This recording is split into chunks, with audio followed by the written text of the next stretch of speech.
Pessoal. Bom, pessoal, bem-vindos de volta. Pessoal que está aí entrando, termine de entrar. Então, vamos recomeçar. Então, a gente vai agora para a segunda sessão da minha pesquisa em 5 minutos. Então, para quem não estava na primeira sessão, a ideia é que o pessoal aqui, os alunos, eles expliquem a pesquisa que eles estão realizando em 5 minutos. Isso é um desafio e tanto. A maioria dos alunos estão trabalhando nisso há meses ou anos. Então, resumir em 5 minutos uma pesquisa é sempre um desafio. Mas a gente confia neles, né? Bom, só um último recado antes da gente começar a sessão. Quem tiver por aqui depois que finalizar, né, o workshop, a gente vai finalizar às 5h30, e quiser conhecer o RIAC, entre em contato com a gente, que a gente vai subir lá depois, todo mundo, então estão todos convidados. Tá? E acho que podemos começar a sessão, sem mais delongas. Obrigado. Boa tarde a todos. Eu sou o Rômulo. Bom, eu sou parte da equipe de aprendizado distribuído e hoje eu vou apresentar um trabalho que visa resolver um problema no aprendizado federado, que é o custo de comunicação.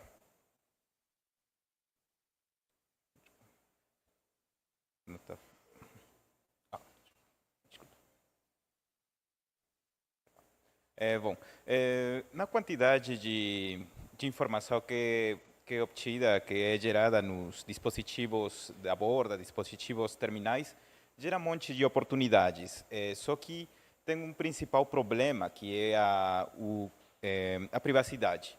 A privacidade tem que ser garantida no processo de tratamento dos dados, e é assim que, no 2016, uma equipe da Google, do McMahon, eles propõem o aprendizado federado como um framework, uma ferramenta para atender esse problema. Não? No aprendizado federado, é uma abordagem descentralizada para o treinamento de modelos de aprendizado de máquina de uma maneira distribuída, e os clientes treinam localmente e enviam as atualizações para um servidor central. Só que nesse cenário acontecem um monte de problemas. Um deles é que a quantidade de conexões e atualizações que tem que ser compartilhadas com o cliente, com o servidor, vai gerar um communication overhead, um sobrecusto de comunicação. Além disso, temos um problema dos dados, que os dados não ID, que também ele gera esse problema. Então, como que na literatura é feito atendido o problema, né? Na literatura, um monte de trabalhos visam em atender o problema com técnicas de pruning, que é reduzir a quantidade de neurônios, reduzir as conexões, e também trabalham com a quantização, que é fazer uma perda da precisão numérica, e com isso reduzir a quantidade de representação, reduzir as casas decimais. Também temos algumas abordagens, por exemplo, de low rank approximation, onde é feita uma aproximação com o singular value decomposition para reduzir a quantidade de parâmetros que uma rede pode ter. Mas a proposta tem uma inspiração do análise multirresolução, que trabalha com as wavelets, a teoria de wavelets, que é uma ferramenta para processamento de imagens, processamento de sinais. Então, uma wavelet, no análise de multirresolução, ele divide a informação em coeficientes de aproximação e coeficientes de detalhe. Então, a ferramenta, o algoritmo que é proposto é o seguinte: o algoritmo vai fazer, os clientes vai fazer uma compressão baseada na transformada wavelet de GAR, e eles vai só compartilhar aqueles coeficientes que sejam mais importantes. Então, aqui na imagem foi feita uma comparativa com uma abordagem da literatura, que é FDLR, que é o parâmetro Y, que ele conserva energia, mas energia de transformação, não é a energia dos dispositivos, que é o quadrado dos coeficientes, o quadrado de informação original. Então, a proposta é FedWave, que é de nome FedWave, trabalha com um parâmetro Rho, e ele consegue reduzir a quantidade de informação, a quantidade de energia, mas sem perda de acurácia, como conseguimos olhar nessa imagem, né? Uma das vantagens de trabalhar com essa ferramenta é que as wavelets são muito baratas de fazer o cálculo. Como trabalho futuro, a ideia é fazer um estudo teórico da convergência e a abordagem é promissório para ter outro método de compressão. Muito obrigado.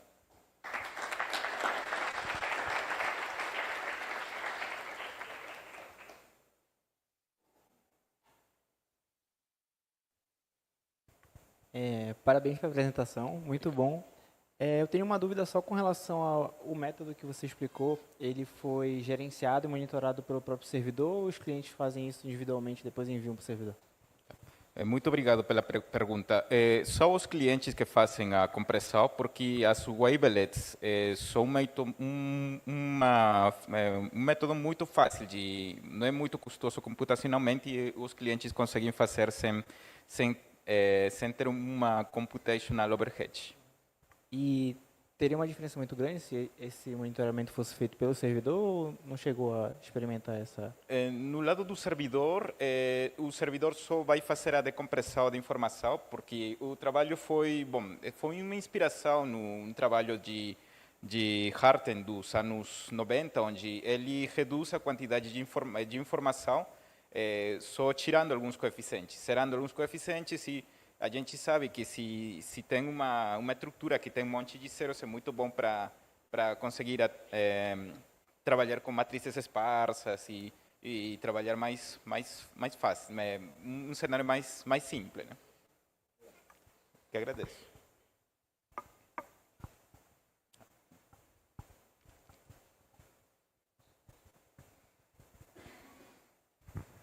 Oi, obrigada pela apresentação. Só para ver se eu entendi direito, a wavelet você vai fazer do sinal que você quer transmitir, é isso? Não é do sinal já no protocolo de rede?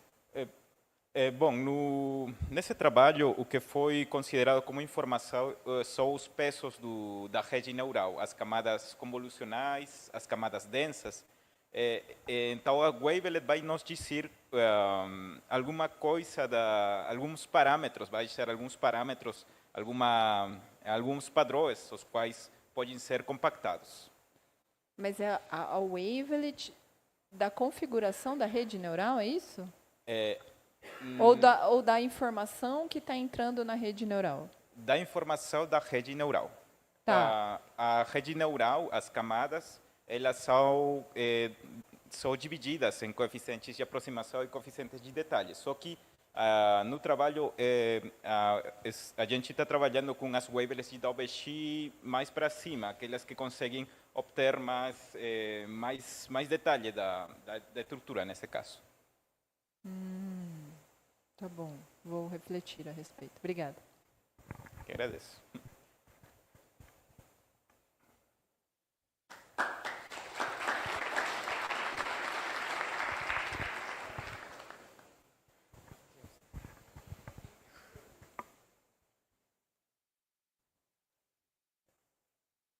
Boa tarde, pessoal.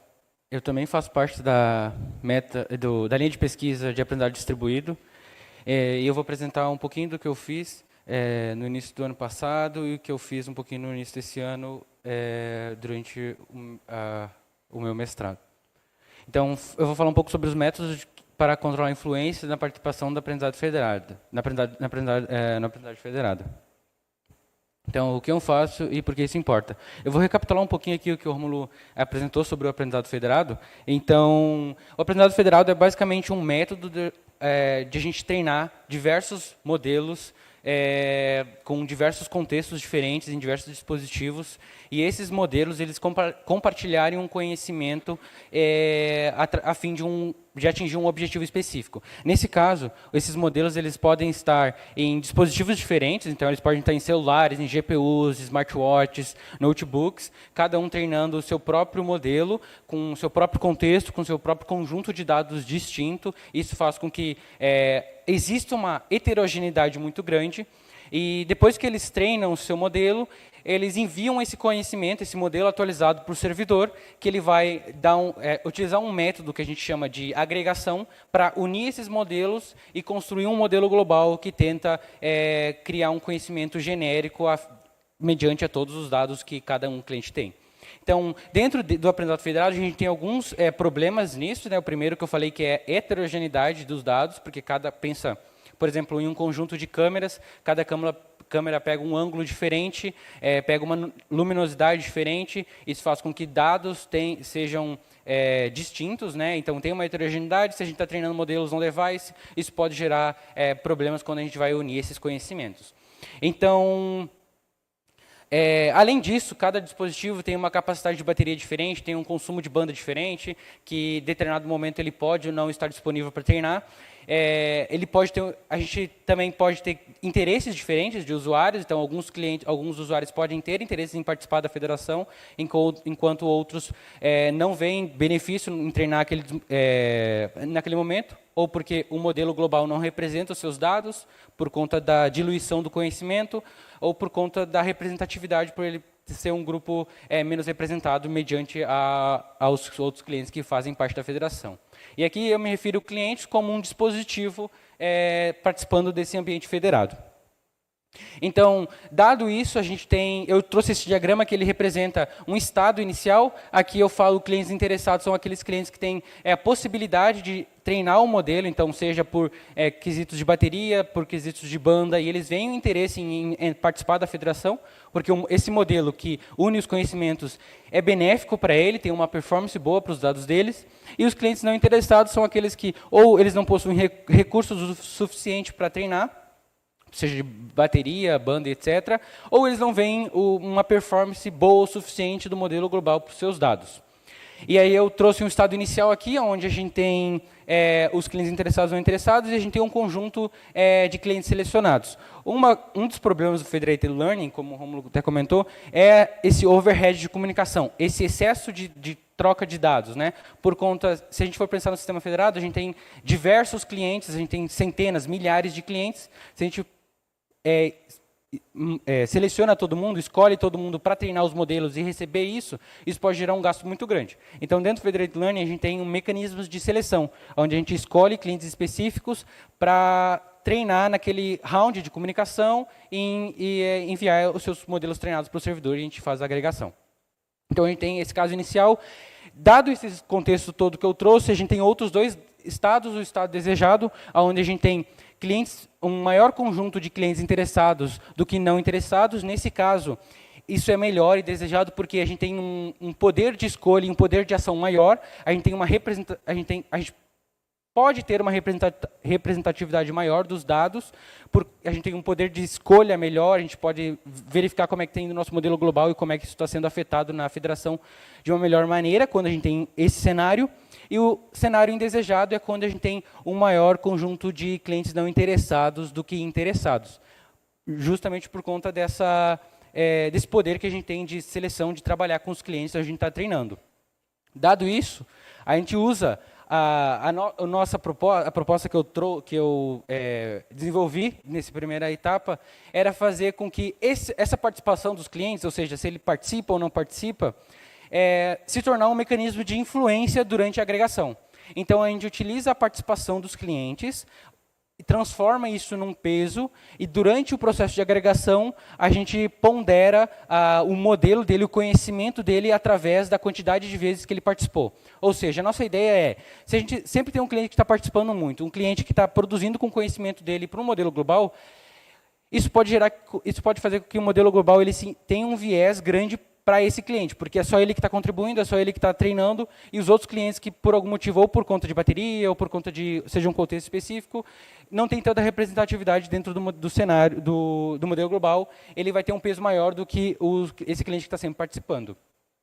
Esse aqui é só um overview sobre todos esses passos, sobre todos esses estados, e aí, através dessa solução, onde a gente utiliza essa ponderação por participação, a gente conseguiu uma redução nos custos de comunicação e a gente conseguiu aumentar a participação dos clientes, visto que os clientes que não têm uma maior representatividade acabam tendo, se interessando mais pelo modelo global.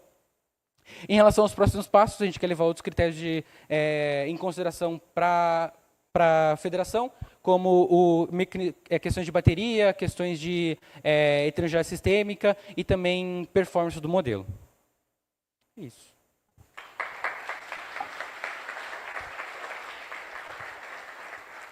Estou disponível para perguntas.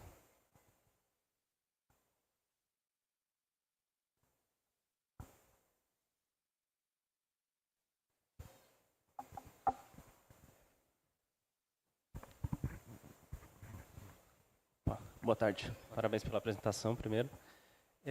Fiquei com uma dúvida aqui. O que acontece com o cliente que rejeita o modelo? Ele deixa de receber o modelo e ele fica com uma versão diferente do modelo dentro do seu sistema? Como é que funciona depois nos rounds subsequentes? Ele vai deixar de participar dos próximos rounds de treinamento? Como é que vai funcionar? Esse cliente não interessado, a gente considera como se fosse uma característica individual do cliente, né? Ele que decide se ele vai participar ou não. A gente usa um critério, atualmente é um critério estático, é o nível de performance entre o modelo global e o modelo local.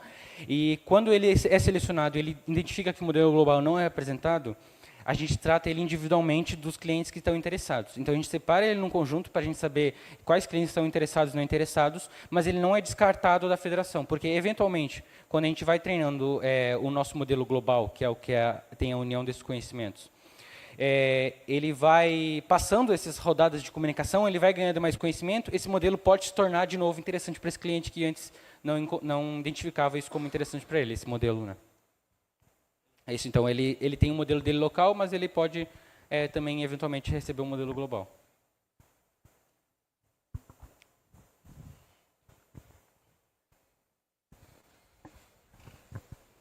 Obrigada pela sua apresentação. Eu tenho duas perguntas, na verdade. Quando esse modelo ele é treinado localmente, você depende que o cliente envie para você ele treinado, ou você consegue puxar já esse modelo? E outra coisa, como que você se defende no caso, por exemplo, de você ter clientes maliciosos que queiram treinar com dados ruins o modelo? São duas excelentes perguntas, obrigado por ela. A primeira, a gente começou a pensar, elaborar esses trabalhos pensando nisso, né? Do cliente, a gente depende, sim, que o cliente nos envie essas informações. E aí foi um questionamento que eu fiz para o meu professor, que era, e se o cliente simplesmente ele não quiser enviar? Ou se ele, por alguma característica, não conseguir enviar o modelo treinado? Então, a gente começou a trabalhar com esse sistema de participação não estacionária, onde o cliente, mesmo que ele tenha sido selecionado, que ele tenha sido treinado, por alguma falha, algum motivo, ele não envia o modelo. Então, o objetivo desses trabalhos iniciais assim é para, no futuro, conseguir mitigar esses problemas de participação não estacionária. Sobre essa sua questão de clientes maliciosos, eu não trato nesse trabalho, a minha pesquisa ela não vai nessa linha para tratar esses problemas maliciosos, mas a gente tem alguns trabalhos na nossa linha de pesquisa que eles são estritamente para lidar com esses problemas de clientes maliciosos, que aí tem quesitos de privacidade diferencial, onde os dados são criptografados, e aí o modelo treina já com esses dados lá no otimizador, ou até sobre mecanismos de privacidade com, como é que chama? Problema bizantino. E aí tem alguns membros da pesquisa, da nossa linha de pesquisa, que tentam mitigar esses problemas, mas eu não trato aqui.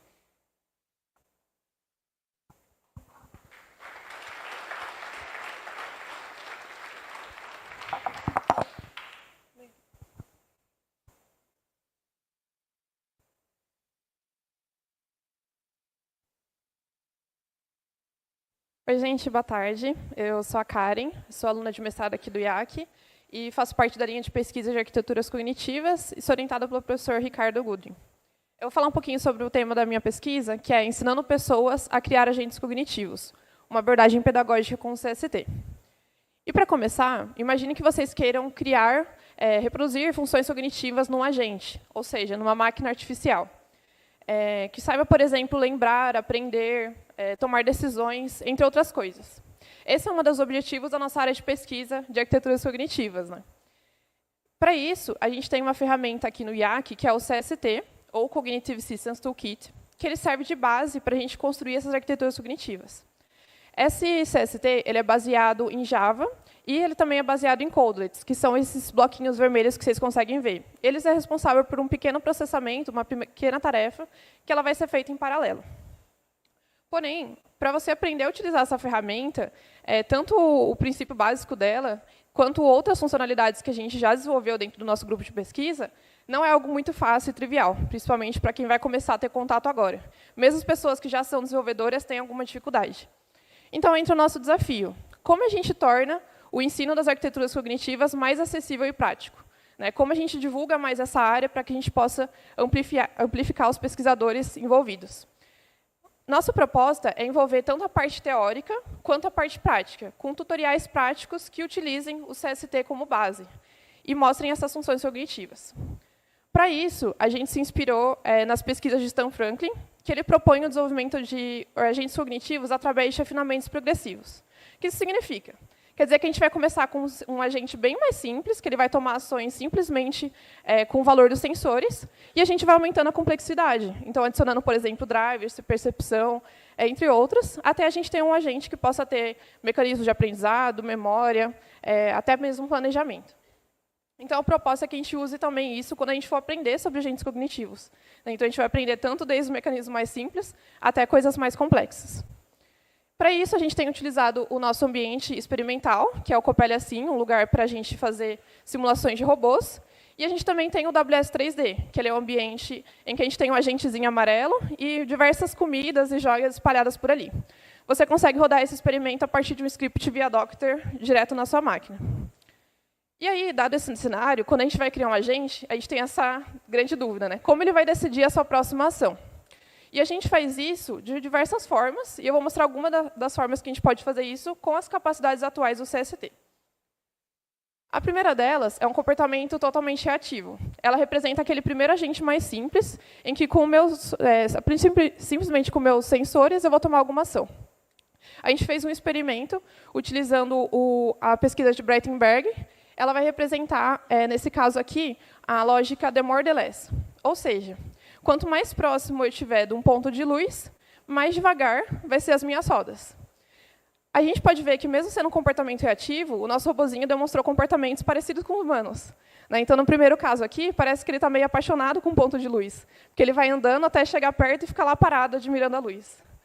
Outro comportamento que a gente observou é a parte do robô explorador. Então, ele chega perto da luz, mas ele continua andando, explorando o ambiente. A gente não programou ele para ser apaixonado nem explorar, mas a gente viu esse comportamento acontecendo simplesmente com decisões reativas. Outra forma da gente decidir o que fazer é através das redes de comportamento. Essa é uma pesquisa feita por Pat Mays e adaptada ao CST por um pesquisador aqui da Unicamp. E ela vai considerar também objetivos. Então, a gente tem aqui tanto o estado atual, então, se o robô está com fome, se ele encontrou uma comida, ou se ele está explorando, e também objetivos, que nesse caso aqui é se ele está com fome, não ficar com fome, no caso, e também explorar o ambiente. Com essas informações, a Behavior Nectar, a rede de comportamento, ela vai decidir entre 3 comportamentos diferentes, que é explorar, buscar comida ou comer. E com isso, a gente tem uma saída que vai ser a próxima ação do nosso agente. Outra forma de tomar decisão é utilizando o SOAR. O SOAR, para quem já é da área de arquitetura cognitiva, já conhece ela como uma arquitetura um pouco mais consolidada. E também a gente tem uma integração do SOAR dentro do CST, que permite a gente utilizar ele para tomar uma decisão. Então, ele vai ter essa entrada da percepção do mundo, então, qual é o estado atual do robô, e ele pode ter uma saída, tanto reativa, sem fazer nenhum planejamento, e o SOAR também permite que a gente faça um plano.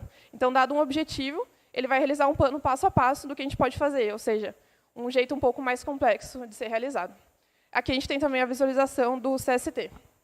Nossos próximos passos é realizar outros experimentos, envolvendo atenção, motivação, drives, memória e linguagem, e todos esses experimentos eles vão estar disponíveis no site. Então, se vocês escanearem um QR Code, vocês já podem acessar esses sites e começar a criar os agentes de vocês, seja essas formas, seja com as próximas que a gente vai desenvolver. É um trabalho inicial, então, Em breve vai ter coisas novas, mas fiquem acompanhando para novas atualizações. É isso, obrigada.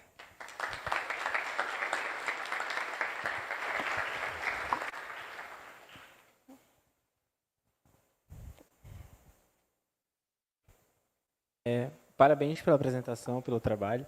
Eu acho que a minha pergunta é um pouco mais voltada para aquele experimento que vocês perceberam que existiam dois comportamentos diferentes, né? Para o robozinho, que era apaixonado ou explorador. Se vocês conseguirem encontrar o, vamos chamar, meio do caminho, que ele apresentava tanto o comportamento de um, mas depois mudava para o comportamento do outro. Você disse que, tipo, por exemplo, aqui, que ele tivesse as duas coisas. Isso, se ele acabou representando os dois comportamentos ou era algo mais binário, tipo um ou outro? Ah, tá. Nesse caso aqui, é algo bem binário mesmo, né? Inclusive, ele tem mais 2 tipos de robôs, que eu não coloquei aqui, que ele faz um outro comportamento, que é demore, demore. Então, por exemplo, ele pode, quanto mais próximo da luz, mais rápido andar e, sei lá, querer destruir a luz, né? Algo nesse sentido. Então, nesse caso, é um pouco a lógica meio inversa. Tipo, a gente não programou ele para ficar apaixonado. A gente só coloca essa lógica e a gente observa que ele funciona dessa forma. Então, acaba sendo algo sem lógica nenhuma. O máximo que pode acontecer é, por exemplo, você programar ele para ser essa lógica de apaixonado por um ponto de luz, mas ele ser explorador em relação, por exemplo, comida, ou em relação a, sei lá, um outro agente, ele quer, por exemplo, destruir outro agente. Você pode fazer programações diferentes dentro do CST para que ele se comporte de formas diferentes para cada coisa. Né? Nesse caso é o ponto de luz, mas pode ser um outro tipo de sensor. Obrigada.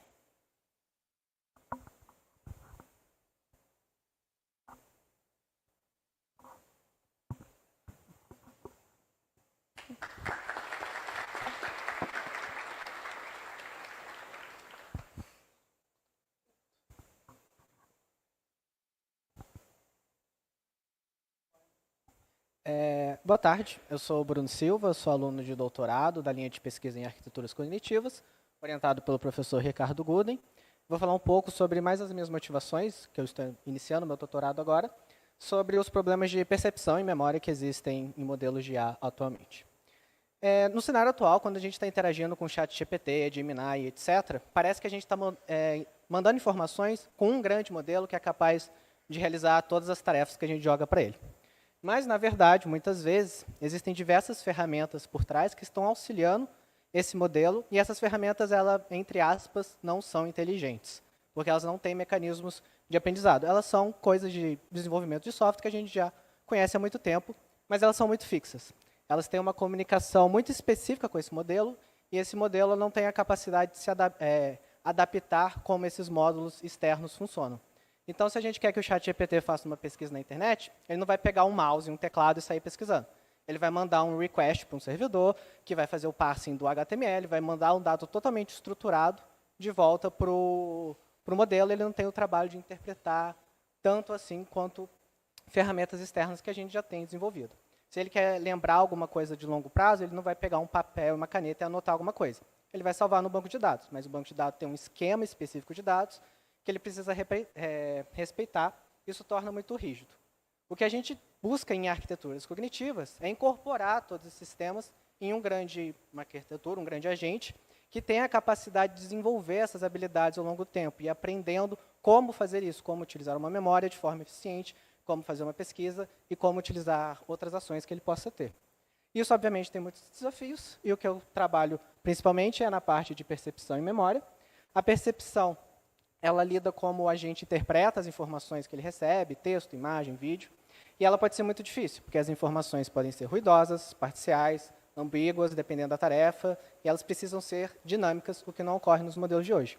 Então, quando a gente quer interpretar, por exemplo, a imagem das cadeiras, se a nossa tarefa é levar cadeiras de um lugar para o outro, faz sentido pensar em 2 pilhas. Se a gente quer saber se temos cadeiras suficientes para todo mundo se sentar, a gente precisa interpretar como 20 cadeiras separadas. Já na tarefa no problema da memória, nós temos que o modelo, tipicamente, eles são treinados e permanecem estáticos durante o uso. Então, se a gente perguntar um modelo recente, aí, quando que é o workshop do RIAC, ele vai falar que será no futuro, em algum dia. Daqui a algumas semanas, como esse modelo não consegue capturar a informação do ambiente, ele vai falar de novo que será daqui a alguns dias. E essa informação, às vezes, pode até mesmo estar errada, e a gente precisa que o modelo aprenda ao longo do tempo.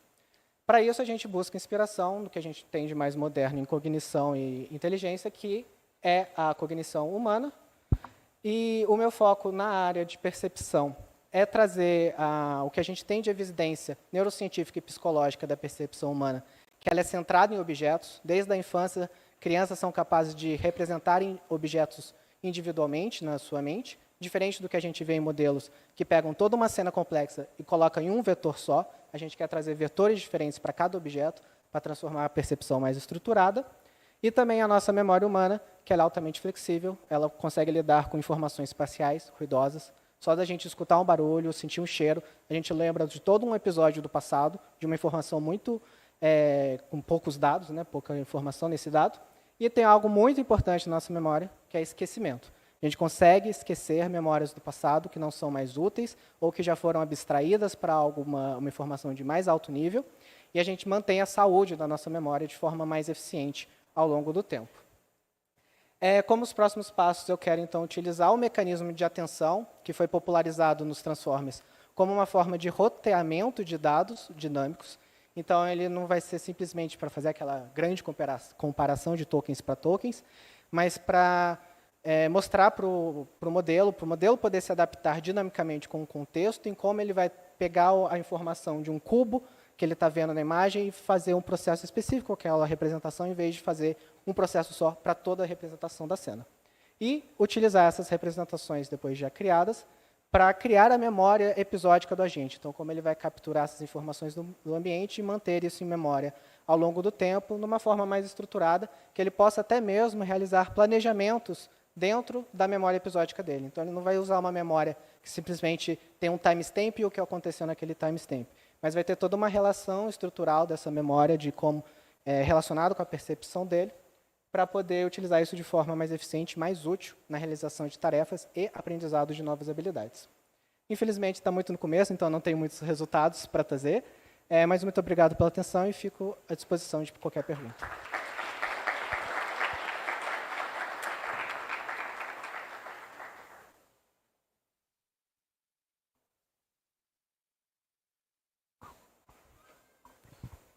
Acho que a minha dúvida é um pouco mais conceitual, no sentido de...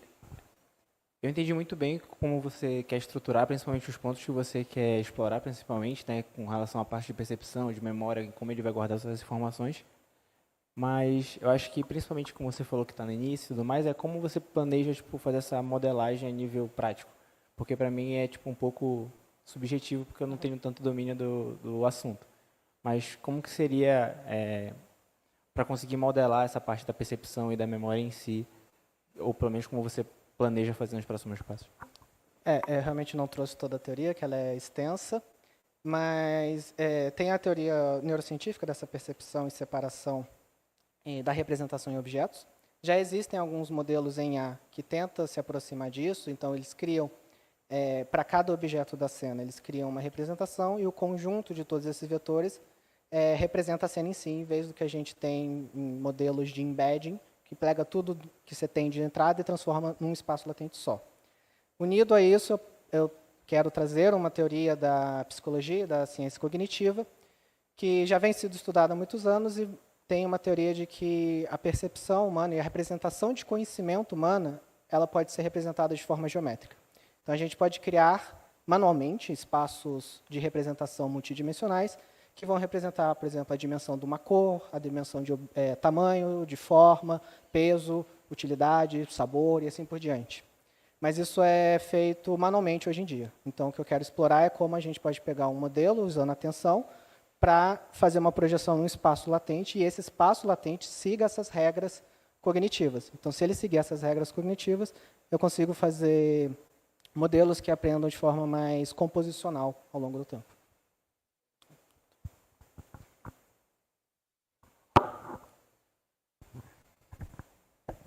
Parabéns pela pesquisa, Bruno. E eu tenho uma pergunta sobre a parte do esquecimento que você disse. Como que seria essa modelagem da IA esquecer alguma coisa? Como que seria alguma coisa no sentido de cadeias neurais, essas coisas mais ou menos como a gente tem no cérebro humano, seria da utilidade da informação? Como que você pensa nessa parte, assim? Já existem na linha de arquiteturas cognitivas alguns modelos de memória que não utilizam machine learning necessariamente, são mais simbólicas. E geralmente realmente é feita essa ideia de utilidade da informação. Então, se é uma informação que está na memória, mas é que eu não estou acessando, que eu não estou utilizando para nenhuma realização de uma tarefa, se ela cair a ativação dela ao longo do tempo abaixo de um threshold, eu excluo ela porque parece que ela não é mais útil. Mas o que eu gostaria, obviamente, de desenvolver é ter modelos que sejam mais capazes de fazer essa própria decisão. Então, como é o modelo que vai criar representação nesse espaço latente e decidir se ele vai salvar ou não, devido à utilidade que ele vai ter nessa informação para a decisão que ele está tomando em algum momento, ele pode decidir salvar essa informação e, no futuro, se ele for recuperar a informação, ele pode até mesmo ver que aquela informação que ele recuperou era estranha, não foi útil e é melhor, talvez, esquecer ela. Esse seria um dos passos. Outro passo que existe também, já visto na memória humana, é que a gente tem, de certa forma, entre aspas, um limite de capacidade. Então, talvez, se a nossa memória estiver muito cheia, faz sentido a gente começar a excluir essas informações. Novamente, a métrica de utilidade é a mais comum que tem, a mais estudada, e não só da utilidade, mas também da diferença temporal. Então, quanto mais antiga a informação é, menos detalhada ela vai ser, ou até mesmo ela vai deixar de existir.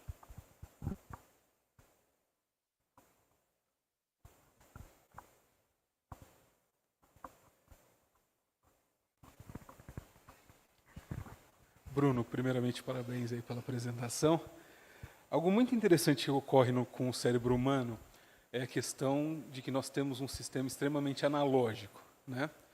Quando nós pensamos em uma memória, isso não é um take guardado. O cérebro ele está construindo aquela imagem naquele momento. Então, se você pensa, por exemplo, numa bicicleta vermelha que você teve na infância, não é mais aquela mesma imagem. O cérebro, naquele instante, está construindo aquela bicicleta vermelha. Mas a minha dúvida é o seguinte, quando o seu sistema, pelo que você pensa em desenvolver, faz isso, ele vai sobrepor dessa forma também essas condições? Ele vai recriar em cima de cada memória ou ele vai ter essa informação? Porque nós estamos falando de um sistema que ele foge do orgânico e ele vai para uma condição mais digital e nem tanto fica tanto preso ao analógico, né? Como que você vê isso? É exatamente isso. Eu uso a teoria de memória reconstrutiva, né? Que eu já realizei isso durante o meu mestrado, mas era puramente simbólica. Agora eu quero adaptar para esses modelos já distribuídos. E ocorre exatamente isso que você falou. A representação que vai ser salva, ela vai estar num espaço latente, mas eu também quero que ela tenha uma certa categoria, que eu saiba dizer que aquilo está no espaço latente, então tem as representações, talvez, para reconstruir em detalhes algum objeto, alguma imagem, mas eu tenho a categoria dela como, por exemplo, o cubo vermelho. Então, eu posso, ao longo do tempo, por exemplo, se a informação do detalhe daquele cubo vermelho não é mais importante, eu posso excluir e manter só a categoria na minha memória. Então, eu sei que eu vi algum tipo de cubo vermelho no passado e, quando eu quiser relembrar, eu tenho que pegar aquela categoria e reconstruir um espaço latente que vai ser um protótipo, uma média de todos os cubos vermelhos que eu já vi. Mas essa média ela vai divergindo ao longo do tempo. Então, se eu vi um cubo vermelho no passado e agora eu tenho uma noção diferente do que é um cubo vermelho, eu vou recuperar essa noção nova e não anterior. E isso também ocorre na memória humana. Conforme a gente vai mudando as concepções do que são as nossas categorias semânticas do mundo, a nossa memória do passado ela é afetada. O que ocorre muito, por exemplo, em tribunais, quando você pode induzir a pessoa a lembrar que alguma pessoa estava com um casaco vermelho, mas ela estava com um casaco azul, porque a sua memória semântica ou outras memórias estão afetando a sua memória episódica, durante a reconstrução de algo mais abstrato para a informação sensorial real.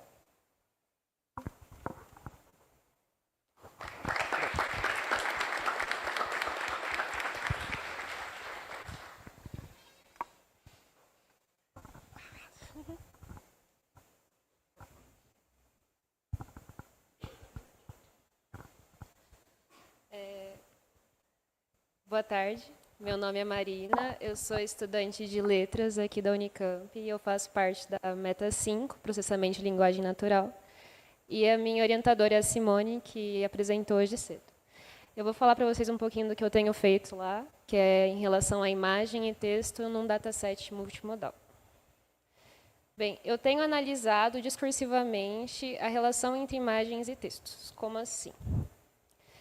O conjunto de dados que eu tenho analisado é o Para Cego Ver, que é um conjunto de dados feito por pessoas aqui que fazem parte do RIAC, o Gabriel, a Esther e a Sandra. E esse é um exemplo de imagem que existe no Para Cego Ver, que é uma imagem tirada do Instagram e uma descrição. Essa descrição foi feita por uma pessoa usuária do Instagram que queria descrever, com a intenção de descrever para alguém com algum tipo de deficiência visual. Quando eles publicam esse conjunto do Para Cego Ver, dentro do artigo existem algumas conclusões com relação às palavras mais associadas a mulher e a homem, dentro dessas descrições, que mulheres são muito mais associadas à palavra a produtos de beleza e à violência doméstica, enquanto a palavra homem é muito mais associada a questões institucionais. Como a pesquisa no dataset tem mais de 500 mil imagens e texto, é muito difícil de olhar tudo, a gente tem pesquisado por dentro dessas palavras-chave para ver essas relações, como se dão dentro das imagens. Para que eu estou fazendo isso e por quê? Tem a ver com os processos de construção de sentidos multimodais. O que acontece tradicionalmente na área da visão computacional e junto também com a questão da multimodalidade é que um computador não está vendo e interpretando, ele está vendo o que é mais recorrente dentro das imagens e do texto, e ele vai reproduzir isso para criar um mundo dentro do que ele tem, que é mais universal no banco de dados. O exemplo é isso, que eu tenho várias imagens de um cachorro, as descrições têm cachorro, cachorro, cachorro, então, no fim, ele conclui que o cachorro está ali. Mas o que acontece é que a imagem não é uma relação transparente com um objeto no mundo. Ela é uma representação desse objeto. Por isso, essa imagem da tela do Magritte, que ele questiona exatamente isso, de que ele faz a imagem de um cachimbo, ela não é um cachimbo. Então, essa recorte de imagem passa por uma escolha de quem está fazendo essa imagem, que seria o pintor, mas também pode ser um fotógrafo, ou só alguém que postou alguma coisa no Instagram, e isso já vem enviesado. E o fato de que a nossa língua e a nossa comunicação, em geral, reduzem o quanto a gente pode perceber e interpretar do mundo. E existem pesquisas já falando isso, eu posso passar depois. E para dizer, então, que as imagens não são reflexo transparente da materialidade no mundo, essas são imagens de dentro do dataset que são propagandas. E a primeira é uma propaganda de roupas, uma de maquiagem, a última é uma propaganda de uma aliança. E elas não estão só tentando mostrar as roupas, mostrar a pele bonita ou a aliança, elas estão vendendo também algumas, junto com as cores que eu escolho para as imagens, as roupas que as pessoas estão usando, as pessoas que aparecem nas imagens, elas constroem sentidos e significados. Eu não estou vendendo uma roupa apenas, eu estou vendendo a ideia da felicidade que talvez venha com essa roupa, de uma família de X maneira vivendo tal momento, e assim por diante. E dentro dessas análises que eu tenho feito, aqui tem mais algumas imagens de dentro do dataset com relação à palavra mulher, e algumas regularidades de sentido que têm aparecido, tem a ver com esse discurso mercadológico, porque as imagens vieram de um banco de dados que veio do Instagram público, então muitas imagens são imagens de propagandas. E essas propagandas vêm já com uma ideia embutida de uma mulher. E esse enviesamento desse conjunto pode trazer também uma ressonância na área de quando eu penso em construção de imagens e na tarefa de descrever elas depois. E, atualmente, o que tem acontecido, pensando no que eu espero atingir, tem a ver com a área da computação, a ideia de apreciação mais crítica e qualitativa de conjuntos de dados, na ideia de que, quando eu escolho um conjunto de dados para o meu banco de dados, ele está construindo sentidos que recortam e legitimam um tipo de mundo, não é qualquer mundo. E isso precisaria ser apontado. e como, talvez no futuro, criar um banco de dados de um conjunto multimodal, um pouco mais sustentável, ético e decolonial. Opa! E pensando na linguagem, seria evidenciar mais como a imagem não representa transparentemente a imagem, e que a língua faz coisas visíveis sobre a imagem faz coisas visíveis sobre a língua. Isso é uma questão cultural e não tem muito como fugir disso. E muito obrigada, meu contato, e é isso.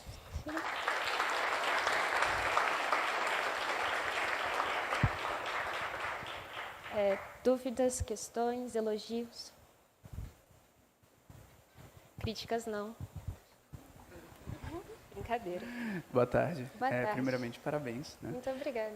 Eu queria saber se vocês chegaram a ver alguma coisa sobre o subtexto dessas imagens, se eles têm um público-alvo, como foi percebido.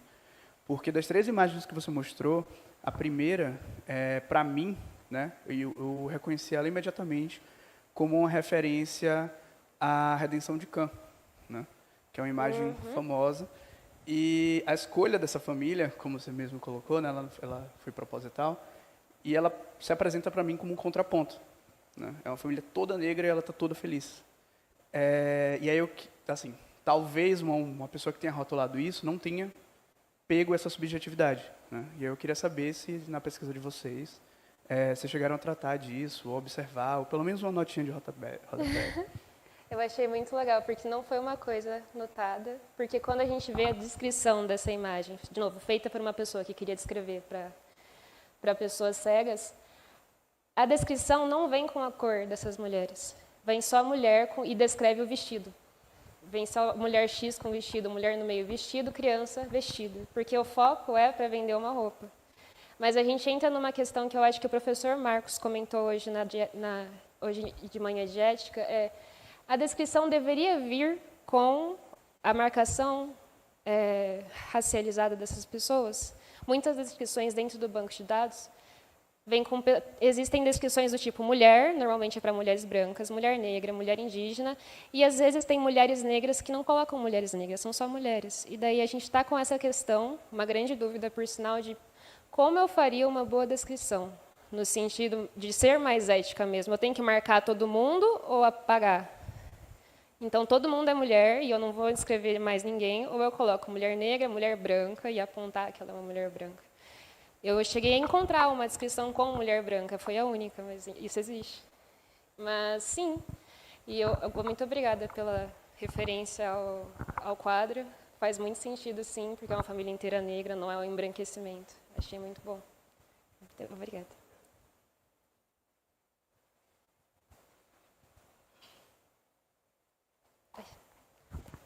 Parabéns pela apresentação. Eu queria saber mais com relação a como você estava até falando e como foi até discutido mais cedo e como a gente vem pautando, se tem cada vez mais essa dificuldade, não necessariamente porque a gente não tem dados, principalmente com relação à imagem.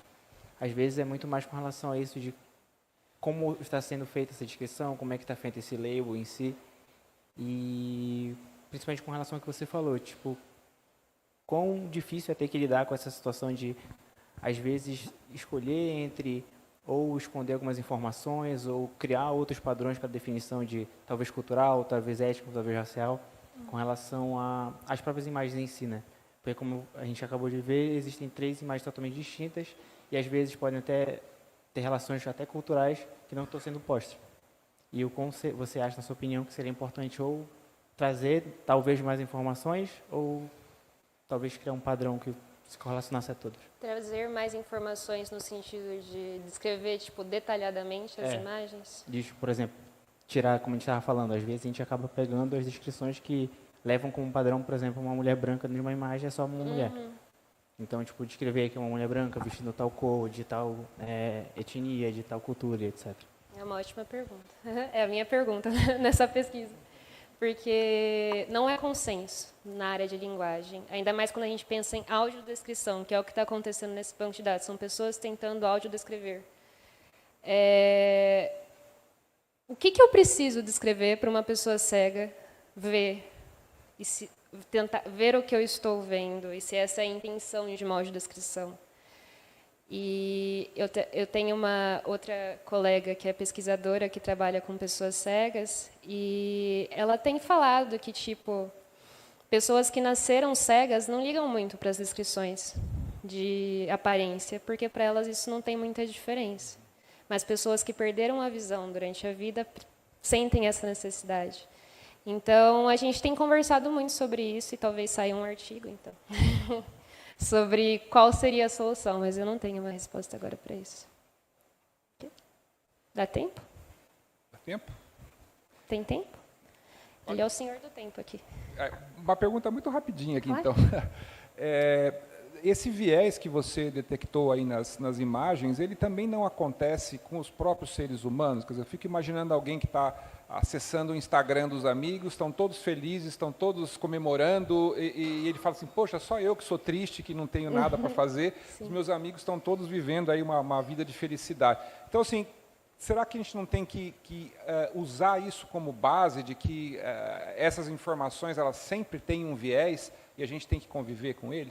Eu acho que sim, elas sempre vão ter um viés, mas a gente não tem que conviver com ele. Eu acho que é uma coisa que pode ser resolvida no sentido de escolha e de descrições. E talvez, se eu quero fazer um banco de dados com essas imagens, eu coloque na minha descrição do banco que as imagens têm esse viés, eu aponte isso tem que ser dito, que não é normalmente o que acontece.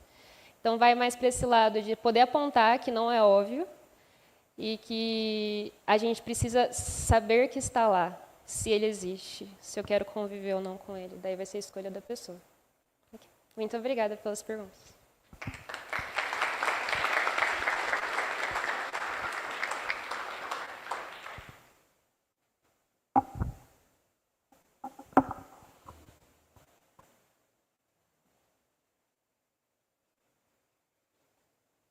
Oi, gente. Boa tarde. Meu nome é Gustavo. Eu também faço parte do grupo de pesquisa, da linha de pesquisa de processamento de linguagem natural. E eu vou apresentar um pouco da minha pesquisa de iniciação científica, que chama Racismo em Textos Gerados por LLMs, Funcionamentos Discursivos. Eu também sou um aluno da Letras, e eu sou orientado pela professora Simone e pela professora Sandra.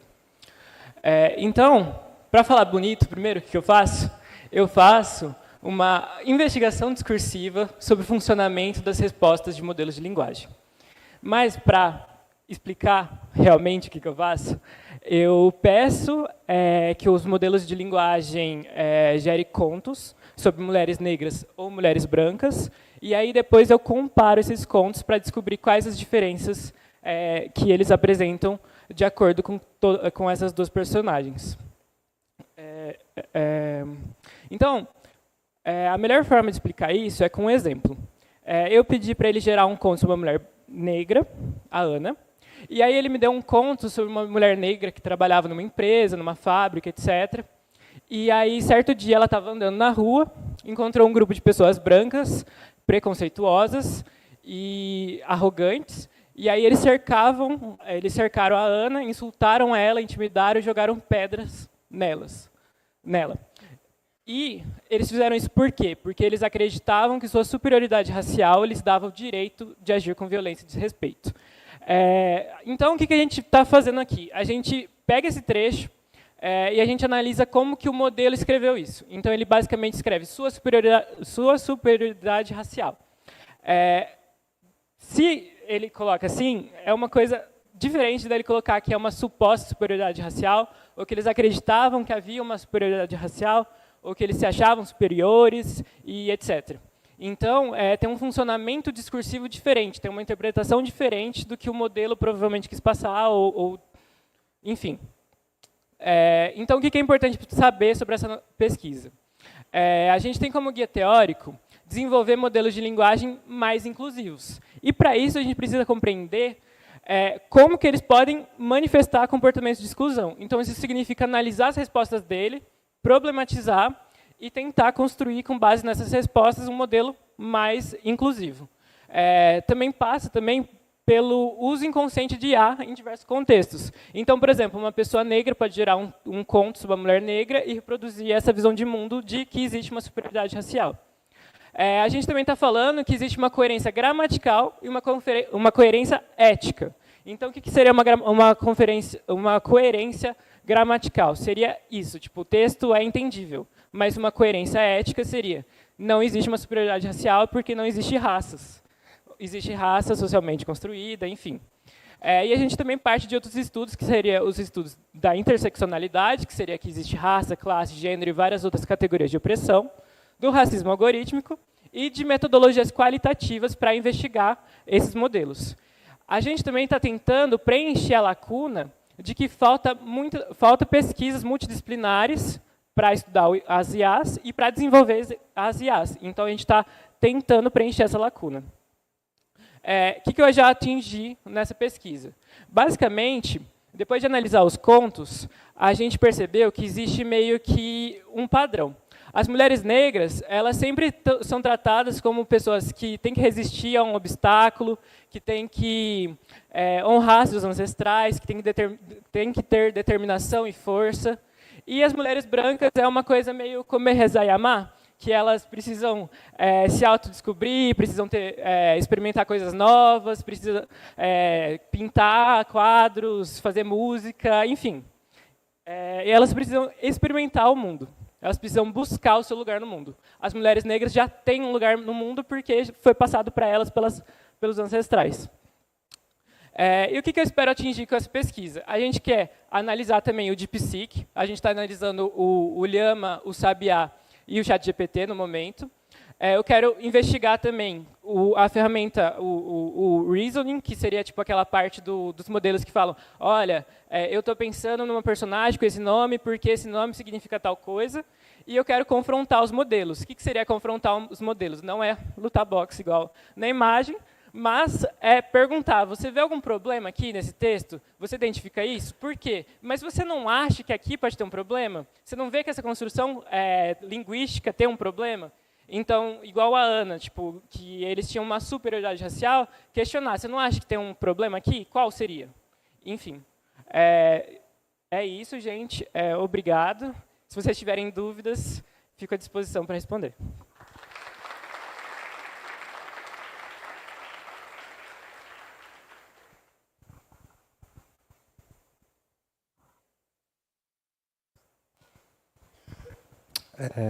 Parabéns pela apresentação. Minha dúvida é mais o seguinte, assim, você conseguiu encontrar um modelo, assim, você tem alguma métrica para você dizer se um modelo ele é mais ou menos enviesado, ou que ele tem mais ou menos problemas? E uma outra dúvida que tem relação com essa é a seguinte: se já existem estudos nessa área que tentam fazer modelos dessa forma melhores, isso está mais voltado com os dados de treinamento que eles usam, ou como uma forma que você faz algum tipo de mudança no treinamento ou de pós-processamento das saídas do modelo para melhorar essas respostas? É uma pergunta que, na verdade, sempre aparece. Mas a gente está tentando, na verdade, a gente não está tentando estipular uma métrica e nem buscando uma métrica para avaliar esses modelos. A gente está tentando fazer uma análise qualitativa que existe em várias áreas das humanidades e algumas áreas da computação. Então, a gente quer olhar texto a texto, como que eles funcionam, como que eles fazem a seleção lexical para contar uma história. E aí, a partir disso, problematizar dentro do nosso recorte. Então, a gente não está querendo propor uma métrica ou estudar uma métrica para falar essa IA é mais eticamente responsável, essa IA é menos. A gente está querendo mesmo entender como que tem essas diferenças, porque a gente está falando de dois tipos de funcionamento, né? Quando você gera o texto, quando a IA gera o texto, ela tem um funcionamento algorítmico. Então, ela é treinada para gerar o texto. Só que quando você está interpretando, quando alguém está interpretando, ela tem um funcionamento discursivo, que seria basicamente que o mesmo texto pode ser interpretado de várias formas. Então, a gente não chegou a procurar métricas. Eu acho que não existe essa métrica. Eu tenho quase certeza, mas a gente pode conversar depois. E a gente também não está olhando para para o pós-processamento, nem para os dados. A gente está olhando para modelos comerciais, porque a gente quer mesmo entender como que chega no público geral. Então, tipo, por exemplo, uma aluna negra de uma escola escrevendo um conto, e aí ela vai se deparar com isso. Talvez ela perceba, talvez não, mas, de qualquer jeito, é um problema se isso aparece. Obrigado. Boa tarde. Parabéns aí pela pesquisa, bem legal, bem interessante. Me ocorreu uma pergunta. Por exemplo, pega esse cenário. Você encontra, você faz uma pergunta, um prompt ali para o LLM, e ele te retorna logo de cara, ou em 10 tentativas, ou em 20, ou em 30 tentativas, te retorna um conto racista, né? Pode ser uma coisa obviamente racista, ou pode ser alguma coisa mais do racismo sistêmico, que você precisa um pouco mais de conhecimento para entender que tem racismo ali, né? Mas imagina que, assim, eu não conheço a fundo possíveis soluções, eu consigo imaginar algumas, para consertar esses modelos que estão doentes, né? Se você me permite falar assim. Mas imagina que existam essas soluções e frente a esse problema que você viu, você fez a pergunta, você identificou o racismo ali nos 10, 20, 30, talvez 100 primeiros prompts, porque aí você tá analisando um por vez, né? A olho nu, né? E você resolveu esse problema. Só que nada garante que depois de 1.000 ou 1 milhão de prompts não vai restar algum resquício do racismo no modelo ainda, certo? Aí eu começo a me perguntar, a força bruta talvez já não seja mais o suficiente para identificar que existe esse problema do racismo no modelo. Aí eu começo a me perguntar, será que a gente deveria fazer isso usando outros modelos para identificar, ou outros algoritmos? Não sei como que funciona isso. Como que lidaria com esse tipo de situação, que o problema está tão diluído ali nos possíveis cenários que já a força bruta já não adianta mais? É possível que um modelo possa fazer esse julgamento por você em algum momento? É uma boa pergunta. Eu só posso dizer que a gente está num momento que a gente está ainda numa etapa de achar o problema. A gente ainda não está pensando em soluções, porque a gente está realmente pensando em como o problema aparece. Mas é uma das coisas que a gente quer fazer, que é investigar se os modelos conseguem realmente ter esse tato que a gente tem para olhar como as formações discursivas, né, como que as escolhas lexicais configuram o texto, se tem algum problema, etc. Mas, sendo bem sincero, eu acho que quando um modelo é feito, ele é feito pensado em uma aplicação específica, e aí ele tem um recorte de mundo específico, e dentro desse recorte de mundo sempre tem vieses, sempre tem problemas, em tudo tem problemas. Então, eu acho que a gente nunca vai conseguir ter uma solução perfeita para resolver esse caso de racismo, mas o importante é a gente popularizar outros métodos de análise para investigar esses problemas. Então, eu acho, a gente, na verdade, está defendendo muito que seja feita essa análise humana, qualitativa desses modelos, para não ter que ficar dependendo de um modelo que tem uma métrica imperfeita, e tipo, mesmo a análise humana não vai ser perfeita, mas vai ser uma análise que tipo, você vai conseguir explicar as coisas, você não vai depender de métricas, de caixas pretas e etc. Enfim, eu acho que eu não te respondi, mas eu também... a gente tem essas perguntas, essas mesmas perguntas. Então, é isso. Perfeito, obrigado.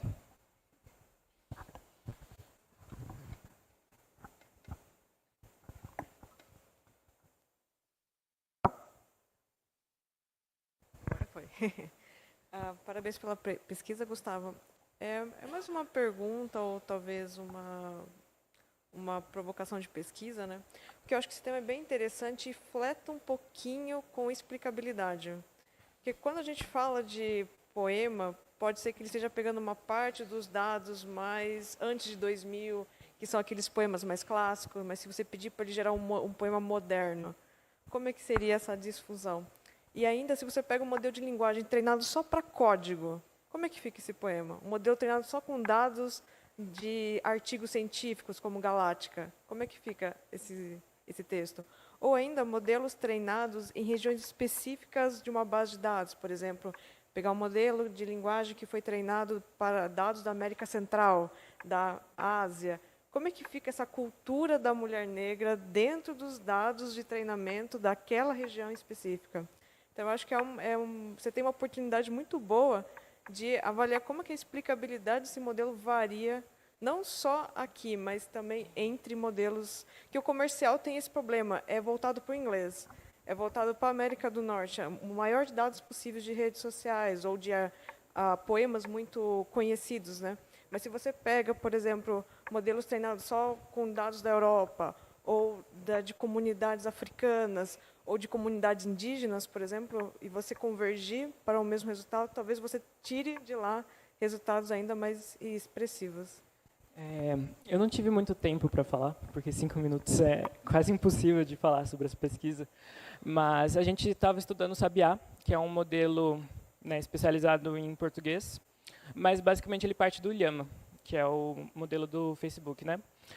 E a gente percebe que mesmo ele sendo especializado em português, ele repete os padrões do Llama, só que quando ele repete, a história é no Rio de Janeiro, é na Bahia, então tipo a personagem tem um nome em português.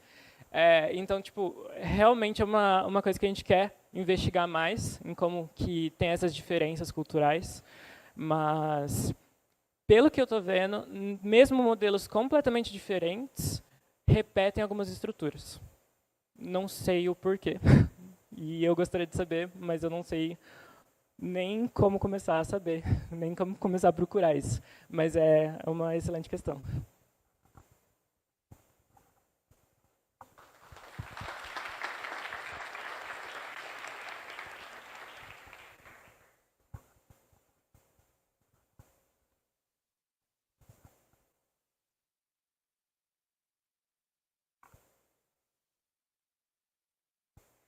Boa tarde, pessoal. Tudo bem?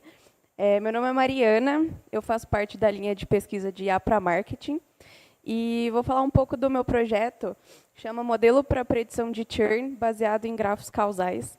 Sou orientada aqui pelo professor Marcelo. Para começar, vamos fingir que todo mundo aqui é o meu cliente da minha empresa, Workshop RIAC. Todos vocês são clientes ativos, estão consumindo um dos meus produtos, que são palestras. O churn, ele começa quando pelo menos um de vocês para de consumir os meus produtos e encerra completamente o relacionamento comigo, com a minha empresa. As áreas de marketing e áreas de relacionamento com o cliente, essa é basicamente a missão 1 deles, né? Tentar identificar esses clientes antes que eles, de fato, encerrem o relacionamento e conseguir atingir eles com campanhas, enfim, que façam sentido para eles continuarem na empresa. E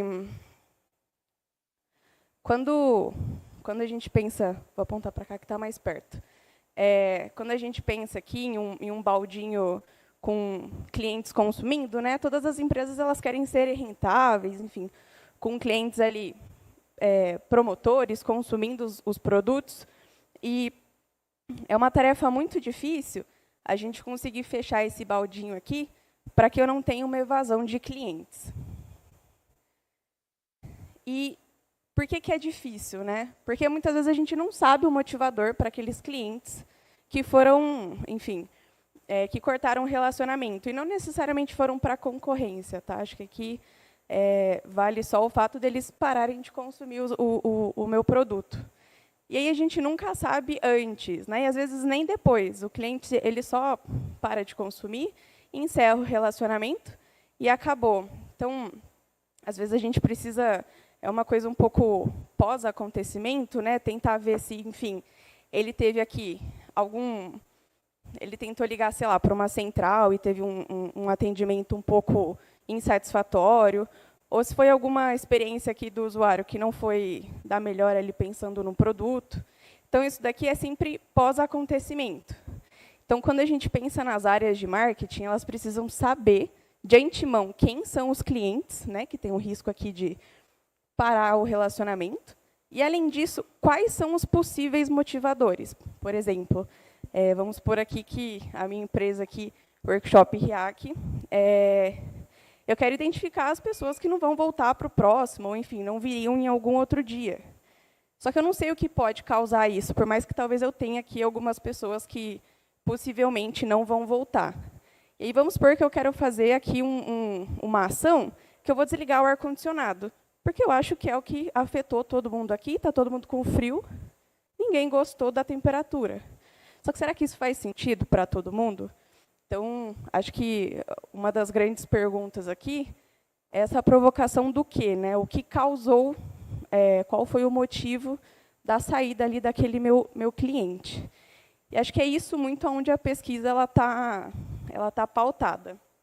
Então, aqui a gente quer partir, vai começar aqui a partir de um dataset, muito na visão cliente, então informações do cliente assim gerais, cadastrais, demográficas, mas também muito trazendo histórico de compra, histórico de relacionamento com a empresa, enfim, qualquer coisa que me dê insumos de como que era o consumo desse cliente aqui dos meus produtos.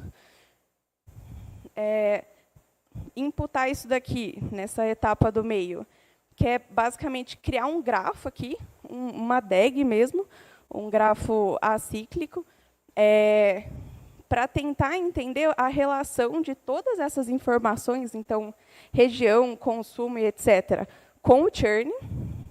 E aí, por último, trazer aqui uma rede neural, que ela é própria para grafo. E aí aqui eu trouxe só um conceito, que eu acho que é o core aqui de toda essa questão. Acho que eu usei muito a palavra causa, né? E aí é exatamente isso que a gente quer imputar aqui no projeto. Então, acho que um exemplo muito claro disso é medicamento, né? O medicamento ele vai ser eficaz contra uma doença. Então, né, ele vai causar ali a redução dos sintomas. Então, acho que esse é o principal tema, e ele é muito difícil quando a gente não tem um ambiente super controlado. Mas esse daqui é o core aqui que a gente quer conseguir agregar ali naquele pipeline, para fornecer, no fim, para essas áreas, de novo, né, não só as pessoas, mas também o que motiva. E esse daqui era mais para conhecimento, é o nome da rede neural, que ela é baseada em grafo, depois, se alguém tiver interesse. Obrigada. Não sei se alguém tem alguma dúvida.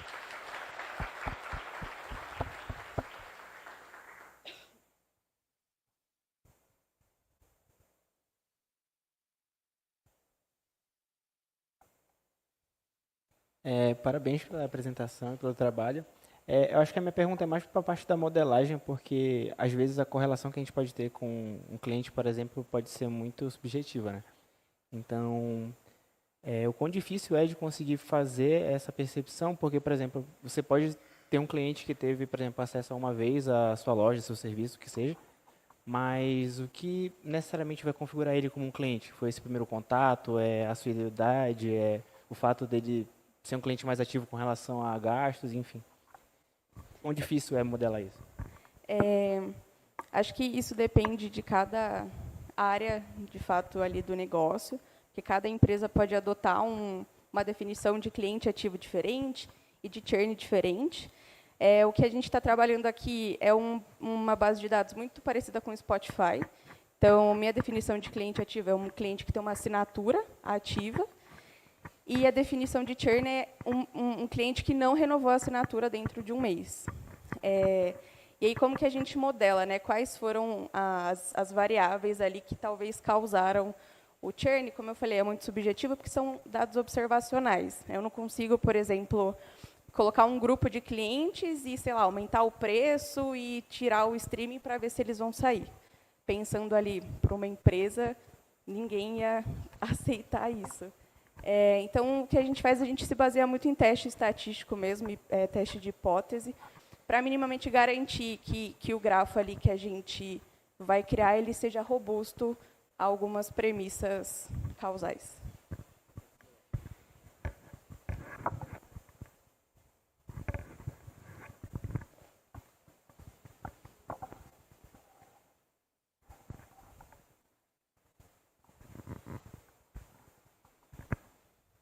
Obrigado pela apresentação, parabéns. Eu gostaria de saber um pouco dos dados que você trabalhou e se eles tinham sazonalidade e se tinha, como você lidou com isso para não atrapalhar tua predição. Eles tinham não só sazonalidade, mas eram dados coletados ao longo do tempo. Então, por exemplo, tinha um ponto, sei lá, em 2025, aí depois do outro em dezembro de 24. E essas técnicas que eu mostrei, elas não capturam a temporalidade diretamente. Então, o que é feito nesses casos? A gente cria as variáveis com lag, né? Então, qual foi o preço da assinatura daquele cliente nos últimos 30 dias, nos últimos 3 meses, para tentar adicionar essa temporalidade, essa dependência temporal de uma maneira indireta, porque os métodos eles não capturam. E aí o churn, de fato, ele acontece de um mês para o outro, e aí isso é fixo. Eu só tenho um mês de churn, né? Mas aí as minhas variáveis explicativas elas foram anotadas aí ao longo de um ano.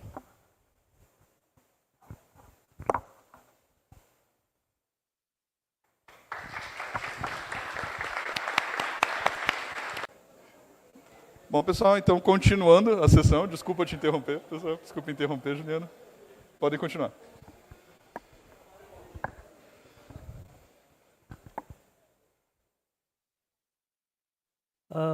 Boa tarde, meu nome é Juliano, sou aluno mestrando no IC. Meu orientador é o professor Marcelo, eu sou da linha de pesquisa de IA para marketing. A minha pesquisa é focada em sistema de recomendação tradicional, onde tem dados tabulares. Primeiramente, um contexto, que são sistemas de recomendação. Sistemas de recomendação são modelos que, com base nas interações do usuário em algum sistema, ele armazena certas informações desse usuário, pode ser perfil, cliques ou até dados que geram algum certo de comportamento do usuário e tendo prever a aproximação do usuário ou tentar induzir o usuário a buscar uma próxima ação que seja benéfica para o sistema. Qual é o desafio desses sistemas? É tentar minimizar problemas de cold start ou popularidade.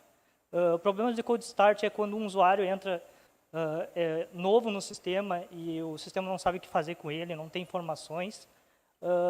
Problemas de popularidade são quando o sistema ele foca muito em alguns produtos que são mais vendidos ou mais selecionados e acaba esquecendo novos produtos ou produtos que estavam no catálogo, mas eles acabam nunca sendo recomendados. Outros problemas do sistema de recomendação é que eles levam somente a correlação como informação para sugerir novos produtos. Então, com base nisso, sabendo que esses modelos levam praticamente somente a correlação para a sua análise, eu utilizei de ferramentas de causalidade para tentar identificar não somente os produtos selecionados com base no histórico do usuário, mas também identificar o porquê que esses produtos são selecionados pelo usuário. O que é causalidade? Causalidade é basicamente tentar identificar o porquê de uma ação ocorreu. No meu caso, sistema de recomendação, por que o usuário clicou, e não somente saber avaliar o comportamento do usuário e identificar outros usuários similares e simplesmente recomendar um produto, mas identificar o porquê exatamente o usuário selecionou o produto, se foi por causa da imagem, se foi por causa do preço ou coisas similares. Tá, mas como integrar a causalidade no sistema de recomendação? O problema do sistema de recomendação é que a gente não tem informação causal intrínseca nos dados. Então, para isso, a gente se baseia em grafos de conhecimento, ou informações prévias dos itens e dos usuários. Para isso, esses grafos são construídos utilizando várias ferramentas, ou de busca até na internet. Ou seja, a gente tem uma tabela de interações do usuário com certos itens, mas a gente tem que construir a informação do porquê esses itens estão lá, seja identificando dados como descrição, formato, se tem imagem, se não tem imagem, coisa parecida, para tentar inferir uma causalidade na recomendação. Para isso, eu propus um modelo que é construído com uma base de dados, bem comum em competições de recomendação. Nesses dados, eu construo um grafo de conhecimento, buscando informações da internet, né, e preencho essas lacunas que eu tenho nos dados. E com base nesses dados e informações do usuário, eu construo um grafo causal que acaba me dizendo o porquê do usuário selecionar certos tipos de produtos. Como vocês podem ver ali, é um dos grafos causais gerados. Basicamente, eu consigo identificar que certos valores estatísticos ou informações do usuário são bem importantes na hora da recomendação. No meu caso, num dos datasets que é de música, idade ou país influenciava muito o tipo de música que ele escutava.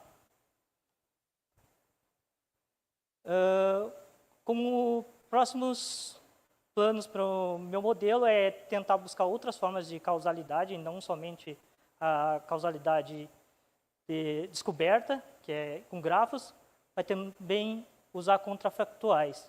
E também buscar outros modelos de recomendação que não sejam só modelos tabulares ou mais comuns.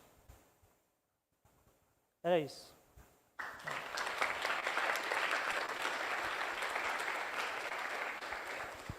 Perguntas?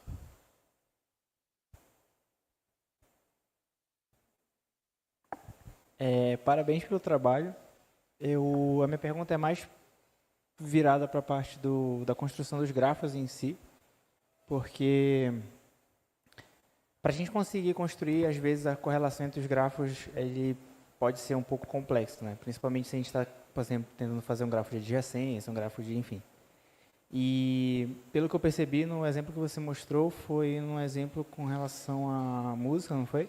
Sim. E a pergunta, eu acho, principal para mim, era com relação a como você fez para modelar a parte da correlação entre os nós, né?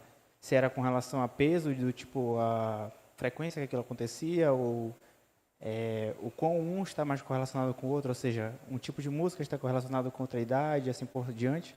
E isso faz com que sejam os valores, né, das arestas e assim por diante. Nesse caso, os algoritmos causais que eu uso, são os causal discovery, eles fazem métricas estatísticas com base na variação da correlação entre as features que estão sendo avaliadas, entendeu?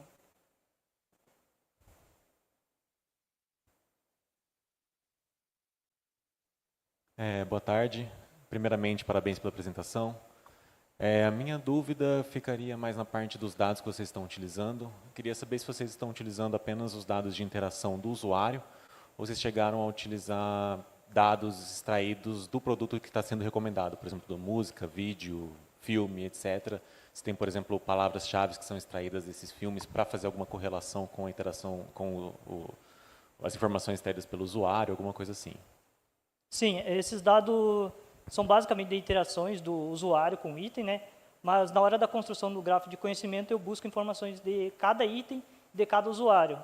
Eu puxo informações do perfil do usuário, do sistema e também dos itens. Construo a base de conhecimento, daí com a base de conhecimento eu consigo inferir a causalidade.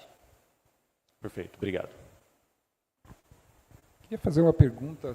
Uma das coisas que eu fico mais irritado com os sistemas de causalidade, sistemas de recomendação, é que acontece muito frequentemente, sei lá, você está procurando alguma coisa na internet e, de repente, você começa a receber uma série de ofertas daquele negócio lá e parece que o sistema não percebe que, se depois de um tempo você parou de procurar, é porque você já comprou, né? E ele continua, sei lá, procurei uma cadeira de escritório, tá certo?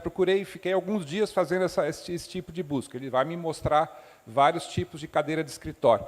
Mas depois de um tempo, chega, né? Eu já comprei, ele continua me inundando de ofertas de cadeira de escritório.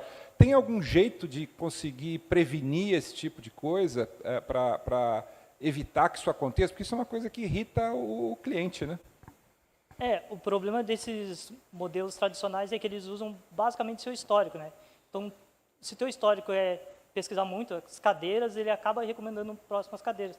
O certo seria criar um mecanismo no momento que você adquire aquele produto naquele sistema, ele bloquear ou remover essa parte do histórico. É que tem dois tipos de produtos, né? Se o produto é, sei lá, um shampoo, um sabonete, alguma coisa que você vai comprar de maneira frequente, é até interessante ele continuar me oferecendo opções, porque eu vou acabar consumindo isso.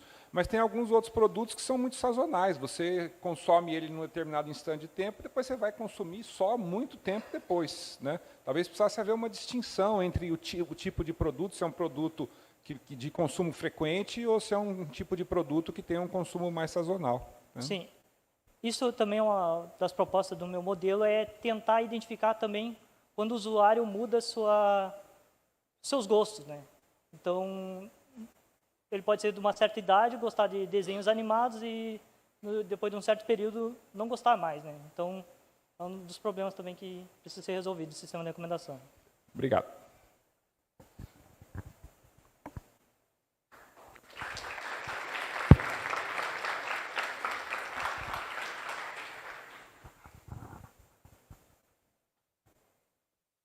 Boa tarde. Meu nome é Luiz Guilherme, eu sou aluno da meta de IA para Finanças, sou orientado pelo professor Marcos Medeiros, sou aluno de iniciação científica. E o meu estudo é sobre redução de multiplicidade preditiva para problemas de classificação. Então, para exemplificar o que é multiplicidade, imagina que você tem um sistema bancário, onde existem os dados do cliente, você cria uma rotina de treinamento, essa rotina de treinamento inclui divisão dos dados, definição de hiperparâmetros, tudo que concerne ao treinamento, e essa rotina de treinamento gera modelos. E esses modelos vão dizer se o cliente ele é um bom pagador, ou seja, vale a pena conceder crédito, ou não. O que é multiplicidade preditiva? Você tem um conjunto de dados, o conjunto de dados é o mesmo, a rotina de treinamento é a mesma, você gera modelos com acurácia comparada, mas eles divergem nas predições. Se você analisa as predições deles num conjunto, eles vão divergir para alguns indivíduos. Então, é possível que um cliente, hoje, ele seja considerado apto, amanhã ele abre o aplicativo dele de novo, houve um retreinamento, girou um novo modelo e agora ele não é mais apto. Mas o modelo que está lá é tão acurado quanto de ontem. O nome disso é multiplicidade. E isso é um problema crítico, porque, por exemplo, para diagnóstico médico, você tem um modelo que diz se um câncer é maligno ou benigno. Então, essa semana, o médico fez a análise, fez um exame, colocou lá para o modelo disse que o câncer é benigno. Passa uma semana, os resultados são os mesmos, o modelo de agora é tão bom quanto o de antes, mas agora o modelo diz que o câncer é maligno. Nada mudou de uma semana para outra, apenas a instância do modelo, mas existe algo na rotina de treinamento que gera um modelo tão bom quanto, mas que diverge nas predições. Isso pode ser aplicado tanto para reconhecimento facial, então uma pessoa é reconhecida hoje, passa um tempo ela não é reconhecida mais, para recidiva criminal, então eu quero decidir se uma pessoa tem direito à liberdade condicional. Hoje ela tem direito, passa uma semana, foi executado um treinamento, o novo modelo é tão bom quanto antes, mas agora essa pessoa não tem mais esse direito. Então o que eu faço é entender como esse fenômeno acontece para problemas de classificação e se tem como reduzir. Então, primeiro, as causas desse problema.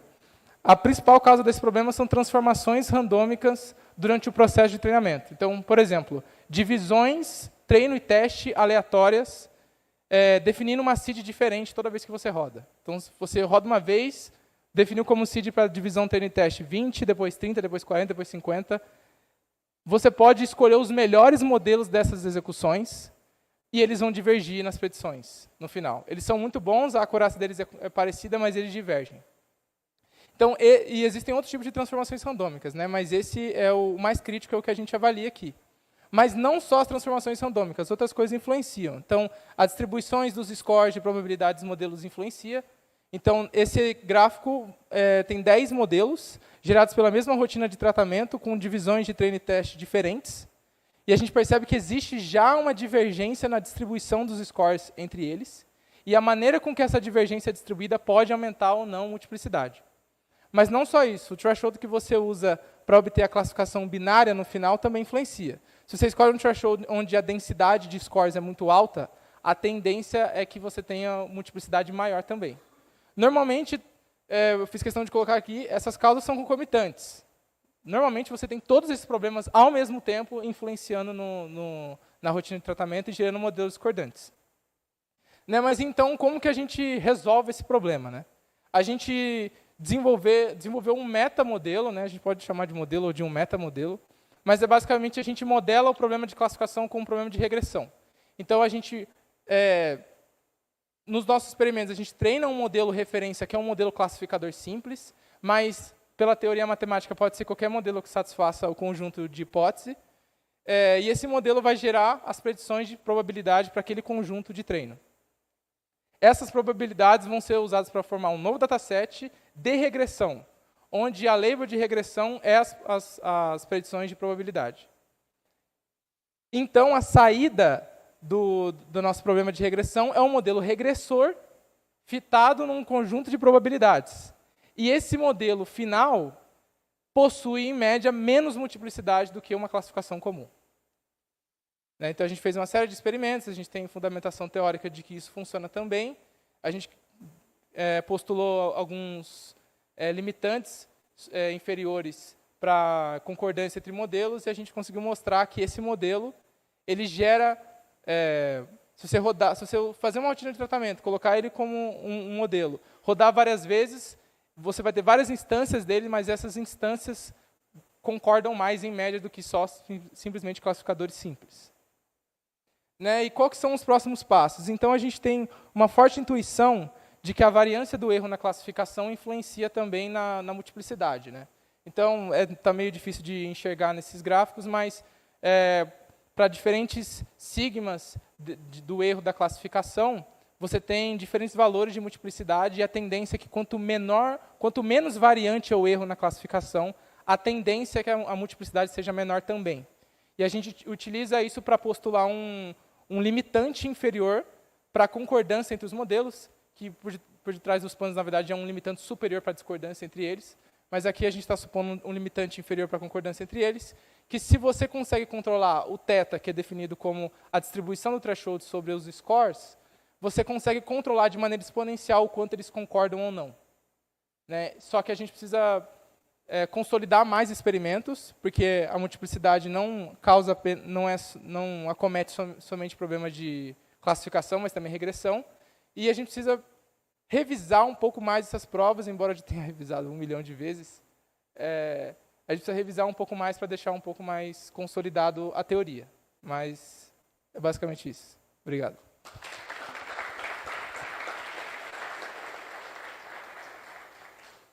Perguntas?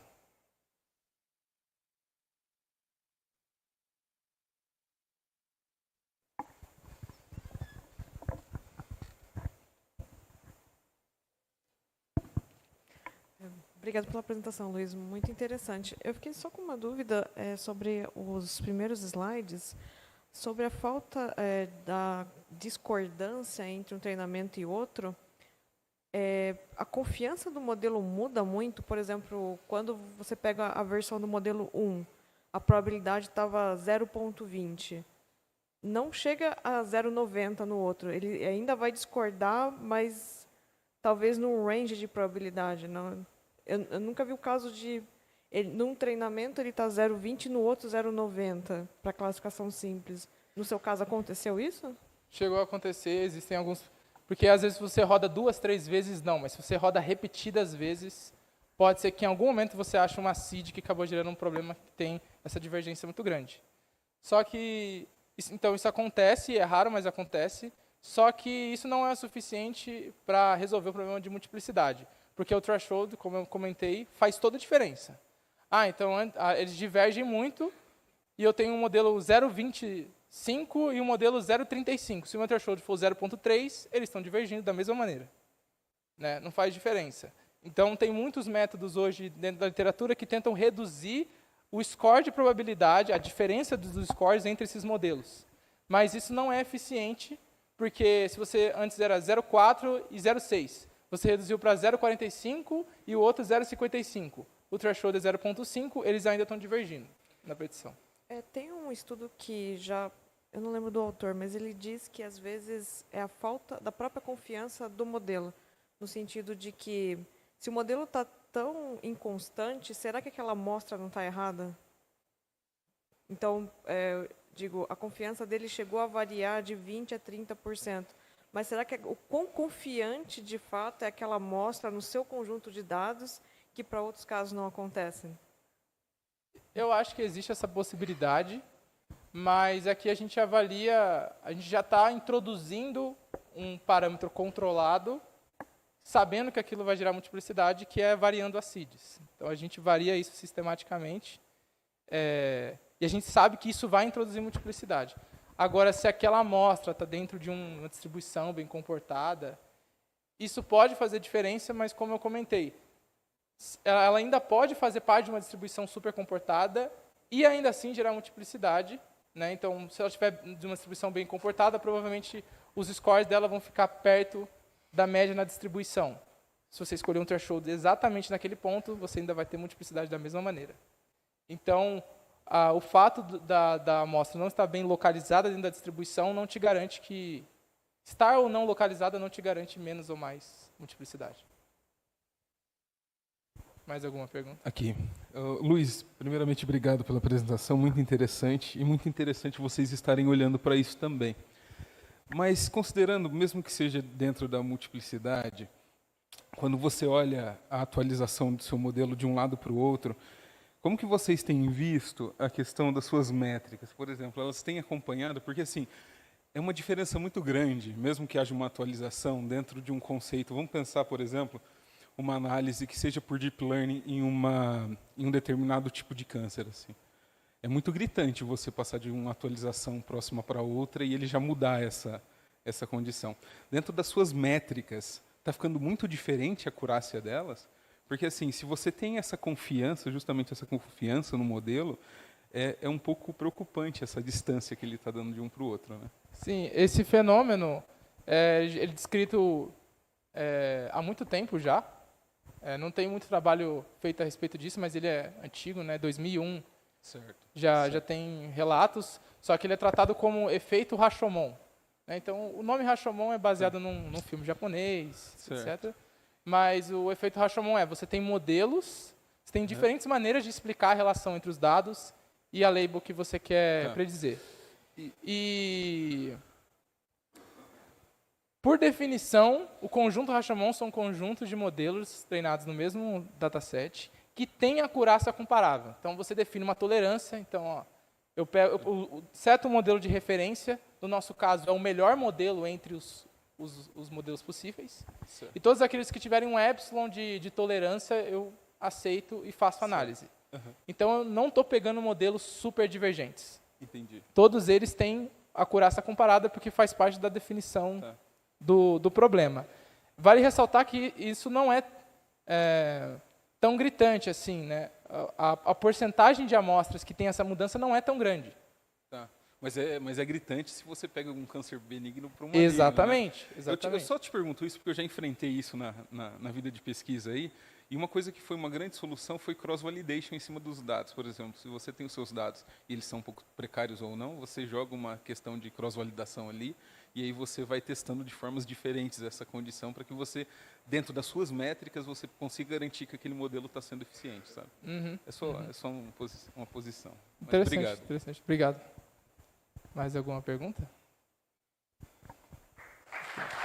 Obrigado.